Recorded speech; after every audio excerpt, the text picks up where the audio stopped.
সৃষ্টি হয় সেই জন্য ক্যামব্রিজের শিক্ষা কারিক্রমে মাধ্যমিক লেভেলে তারা এটা ইনক্লুড করেনি। আমরা সেই জন্য জনস্বার্থে adviser ministry of education, secretary ministry of education এবং chairman national curriculum of text board NCTB বরাবর একটা লিগাল নোটিশ পাঠিয়েছি, যাতে আগামী শিক্ষাবর্ষ থেকে মাধ্যমিক লেভেলে এই বিবর্তনবাদ অন্তর্ভুক্ত করা না হয়। তারা যদি আমাদের লিগাল নোটিশে পরে কার্যক্রম গ্রহণ না করে, তাহলে আমরা আদালতের দ্বারস্থ হব এবং তাদেরকে বাধ্য করব আমাদের এই দাবি পূরণ করার জন্য। দারুণীয় তত্ত্ব জানেন আপনারা যে মুসলমান হিসেবে আমরা বিশ্বাস করি যে আদম এবং হাওয়া থেকে মানব জাতির জন্ম হয়েছে, যেটা ইসলাম ধর্মে প্রিচ করা হয়। আর এই বিবর্তনবাদে বলা হয়েছে মানুষের সৃষ্টি হয়েছে বানর থেকে। এইটা রিসার্চের জন্য, গবেষণার জন্য ইউনিভার্সিটি লেভেল উচ্চ পর্যায়ে পড়াতে পারে, কিন্তু মাধ্যমিক পর্যায়ে যেহেতু পৃথিবীর কোনো দেশে নাই, আমাদের দেশে এটা থাকা কোনোভাবেই বাঞ্ছনীয় নয়, যেখানে 92% মুসলিম জনগোষ্ঠী। সেই জন্যই আমরা জনস্বার্থে এই লিগাল নোটিশ প্রেরণ করেছি।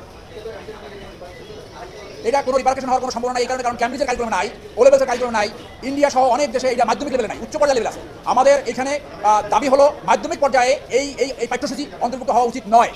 ধন্যবাদ আপনাদেরকে। এটা এখনো এটা অনেক কন্ট্রোভার্সি আছে এখানে, পাশাপাশি এটা উন্নত দেশগুলোতে পড়ে না। আর এখানে যারা শিক্ষার্থী আছে এদের মনে একটা কনফিউজ তৈরি হয় যে আসলে আমাদের সৃষ্টিকর্তা কি, আমরা কীভাবে তাহলে পৃথিবীর সব ধর্মগুলো বিরক্ত হয়ে যাবে যদি বিবর্তন সত্য হয়ে থাকে। আর মাধ্যমিক লেভেলের ব্যাপারটা হলো যে এখানে আপনার ক্রিটিসিজমের স্পেস থাকে না বললেই চলে, যেটা উচ্চ পর্যায়ে থাকে। এটা বেসিক কিছু ইনফরমেশন থাকে, বেসিক সায়েন্সের কিছু ইনফরমেশন থাকে বিজ্ঞান বইগুলোতে, কিন্তু এখন দেখা যায় যে আমি যদি বেসিকের জায়গায় যদি এ ধরনের একটা যেটা কন্ট্রোভার্সিয়াল এ ধরনের কোনো কন্টেন্ট থাকে, তাইলে এটা স্টুডেন্টরা মনে করে যে না এটা মনে হয় বেসিক, যেটা টোটালি এটা অ্যাকসেপ্টেবল না। যার জন্য এটা দেশের স্বার্থে যাতে ভবিষ্যতে এই ধরনের কোনো বিতর্কিত কন্টেন্ট ইনক্লুড করা না হয়, জন্য আমরা এটা দিয়েছি।